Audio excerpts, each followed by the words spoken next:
Well, okay, as expected, the Madden NFL 16 news train really started rolling in a couple of days up to the run-up of E3, and then once Madden went on stage during EA's conference, and then following it. So we've gotten a lot of information about the direction that Madden 16 is going.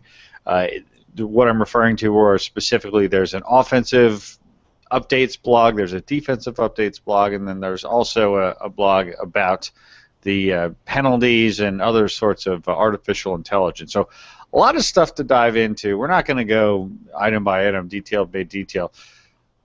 So I guess where I want to start is with you, Brian Witte, of all of the information released about how the on-field gameplay is going to be affected next season. Which of the various items sort of caught your eye and piqued your interest the most? Well, it's got to be penalties, Rich, right? Because this is a favorite subject. No, but right yeah, that is a big one, and I want to talk a little bit about it more, I guess, in a little later on, because what people are seeing at E3 isn't really meshing with what they were saying, but and there are reasons for that, but. It's the wide receiver defensive back interactions. I think that's the biggest thing I've been asking for it seems like a decade, because you couldn't exploit matchups down the field. Now you can. Ratings didn't really prove a separation between players so much so, other than they throw in occasional animations that a spectacular catch guy can do. But the strategy that went into that, and then the danger of just throwing downfield because there was no interaction, and the defender was usually the one in better position to get to the ball, really kind of changed the way you can play the game. It turned everybody into more West Coast type offenses where they just keep things short and timing based, really, instead of any improvisation. So. That's what I'm looking forward to most, and out of a little bit of footage we've seen, I like what we see in that regard. There are some issues also I've spotted in just brief footage, but that's definitely the thing that excites me the most about this game, is that we're going to be able to go downfield now, and they're even giving you an option of how you want to attack the ball in the air, whether you're on offense or defense, and I think that's going to be interesting if it clicks right and if it's balanced right. Ryan Lewis, same question to you. A lot of flood of information, on-field modifications, improvements, changes. Which of those stuck out to you as you're most interested in? Oh man, well, so the PA end-around exploit has been addressed. So I think we can all leave now, right? I think we're all set, right? Madden 16, let's do this. Yeah, so I think actually, like, just seeing some of the gameplay and just kind of knowing what some of the things that they're highlighting this year. Definitely having another little kind of micro game, another little risk reward of being able to play the ball in the air, aggressive or conservative, like grab, and then also the positioning of the passing. I mean, we'll see how it works in practice, but I like the concept of having those little battles between the receiver and the cornerback and adding that extra piece to it, because I always felt like, a lot of the times, like, you'd throw the ball in the air, and it seems like last year, you throw the ball deep, and like it didn't matter the rating of the cornerback. You could be up against Calvin Johnson, and he's not even going to make a play on the ball. It's going to get picked if it's a bomb. And I'm kind of also curious to see how this will play out, to see if with everything that you add, I'm sure that they do quite a bit of balancing and testing to make sure that people aren't going to exploit it. But it just adds that other little possibility. But overall, I'm really excited about that addition, and then the gang tackling and all that kind of stuff looks really cool. Yeah, before we go back to Rich, I wanted to say something. You brought up Calvin Johnson, which was always one of my biggest gripes, again, when we go back to wide receivers and defensive backs. Is if you go online, people would he was like anybody else, because people would just single cover him, basically. Nobody rolled coverages towards receivers because they really didn't have to, because they knew you couldn't throw downfield. So it negated, like, strengths of the best wide receivers in the league. I have a question for you guys, though. I mean, as far as, like, the interactions go and different things, the last couple of years they've gone towards, like, adding icons on the screen, whether it's the defensive line controls flash up with the button, and whether you got the right timing on it, or this year, or the tackle cone was another big one last year. This year they're adding things like the aggressive or conservative catch, or I saw in the footage today, it flash up whether your quarterback had thrown a bullet pass or a lob pass or whatever it might be. You'd see that on screen. Now, you can probably turn those off, but I was curious what your opinions were on putting those visual indicators on screen as defaults. Go ahead, Ryan. Yeah, no, like you said, you'll be able to turn those off just as you could turn off the tackling cone. And I think it's helpful. I mean, these games get so complicated, and you add another new kind of feature to it where you're going to have these wide receiver DB interactions, and I think you have to do something because, a perfect example is like I can never figure out how to change from a regular kick formation to an onside kick formation. Mm-hmm. So I always burn a timeout because I have no idea. And I think it was last year they would add in, okay, here's what you need to do to switch. And so I feel like, the more help you can be, like, to the default player, the better. So I'm actually for that. I don't think it ruins anything for me, and you just turn it off if it does. Yeah, I'm definitely of the opinion that feedback is good, and in fact, that's one of the things that I saw that has me most interested. Last year, one of the features that I really enjoyed was a lot of the analytics, a lot of the information before the snap, where you sort of could look at the matchups, the numbers of the wide receivers versus who was covering them, and then after, you got to see what play you ran and what play the defense ran, and you see your average yards gained and all that kind of stuff. I really enjoy that. It makes me feel smarter in the same way that when these days when a head coach or an offensive coordinator is calling plays, they have similar types of information before and after. So I really like that. So one of the things that I saw that had me the most interested was feedback on the passes. I'm not sure if you guys caught this. It was a little item, but after a pass is thrown, you're going to find out, was your quarterback throwing on the run? Was he throwing off of his back foot? Like that kind of information that will give you a little more indicator as to why a certain pass went a certain way. So I guess that's a very long-winded way of getting to your question, Brian, but I do like feedback and information, and the way that I'm hoping, and it sounds like you are too, that it is going to be presented to us is in a way that we can sort of configure what we want to see versus what we don't want to see. And I sort of liken it to MLB The Show, where you have all these different options for how you want to experience the game, both from a presentation, from a control perspective. Like there's all these different choices. It's one of the best things about the show. I'm hoping Madden is like that as well. Now, conversely, I guess one of the things, we play a lot of Madden, and we get very familiar with it, right? The first couple of weeks after you get a new Madden, you got to kind of figure out all the little things and tweaks. And in fact, this year, this past year, with the introduction of the new play calling system, it was a pretty significant change to the user interface, so it took a little while to get used to it.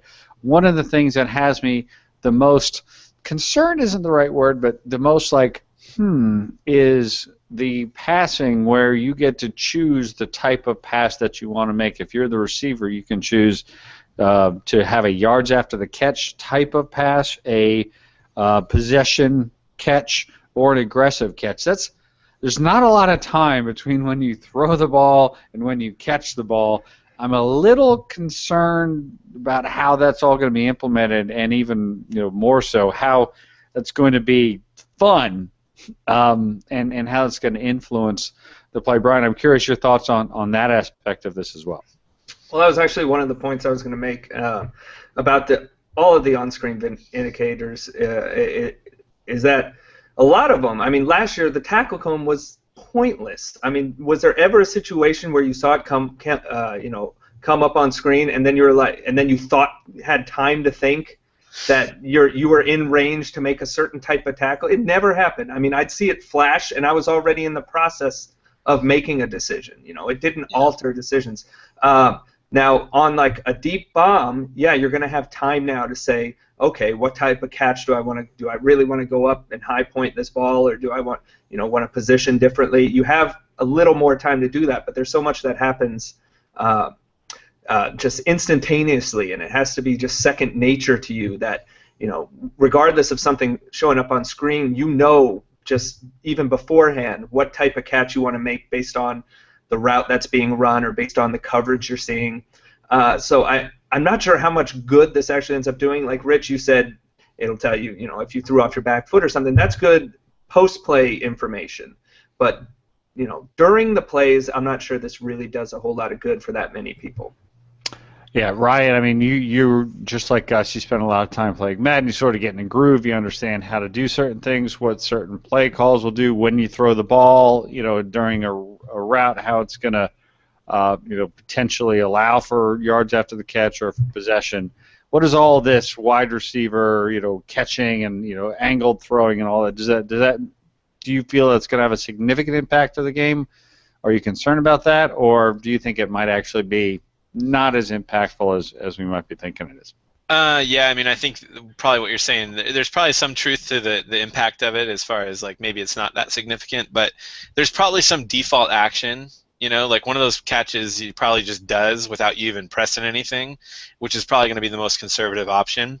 But I think it's just like anything else, like you learn how to use it. I mean, what's the percentage of players that use all the different running back moves that are like hurdling people and, juking and spinning at all the right. I mean, when I've seen it and based on my own experience, like I do the spin or I do a juke. I don't hurdle people most of the time. I don't. Truck stick, baby.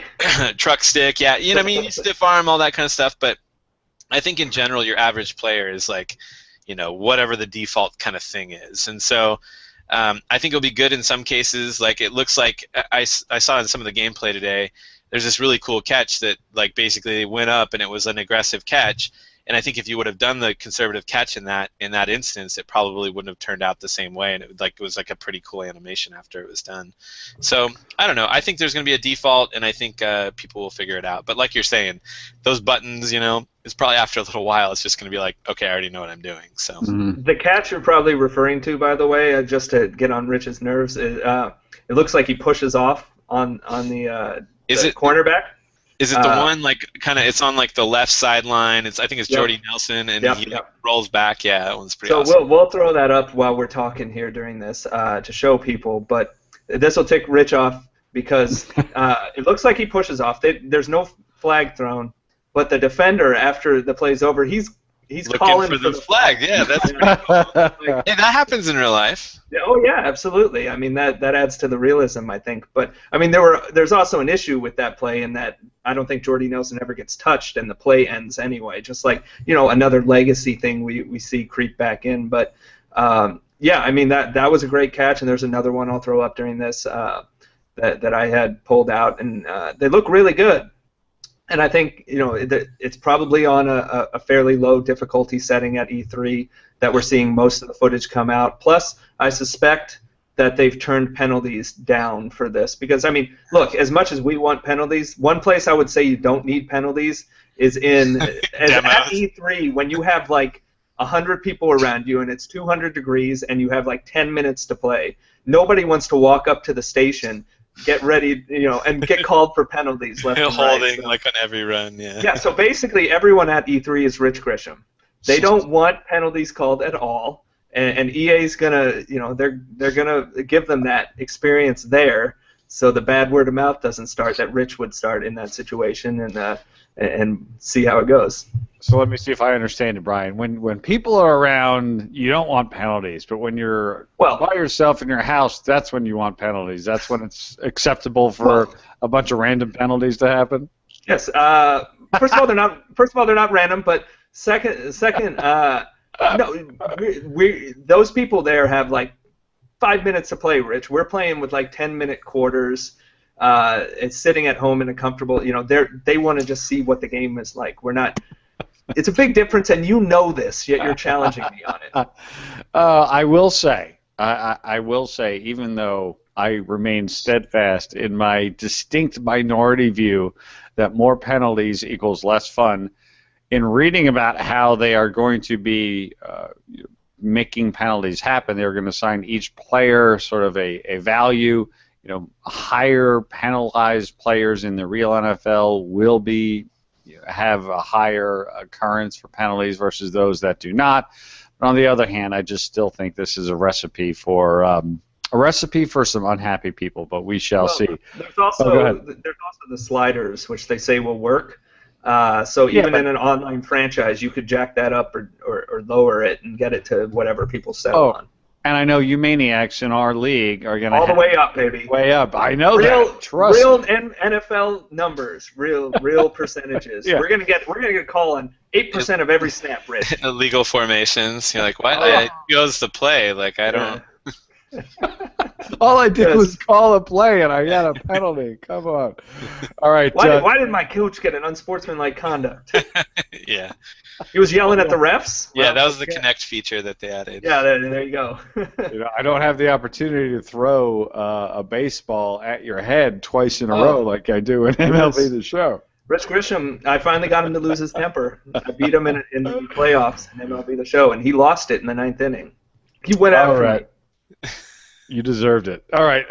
Last item on this, you mentioned, Brian, you've seen some of the gameplay footage, the show floor footage. Now, E3 footage. This is a demo, right? This is an alpha build or a beta build. It's something in between. Something in between where they want to be and where they are. So with that as sort of a caveat, what did you, other than what you've already talked about, anything else that you see? What's your overall impressions? What did you like? What has you potentially concerned about what you've seen of the actual gameplay footage of Madden 16 so far? Yeah, I mean, what really does stand out are those interactions between the receiver and the defenders, and just how that can really benefit you and how you play. That being said, I mean, okay, yeah, the game looks pretty sharp, but there was also some footage from the floor, just very brief, but there was some. I just identified several things in like 15 seconds that were just way off, and legacy type issues. Like I mentioned before, in the one, the guy didn't seem to be touched, and the play was over. But in this other one, there was like this really bad-looking deflection where the ball goes up, and again, that when that situation happens and it hits your guy in the helmet and just drops to the ground.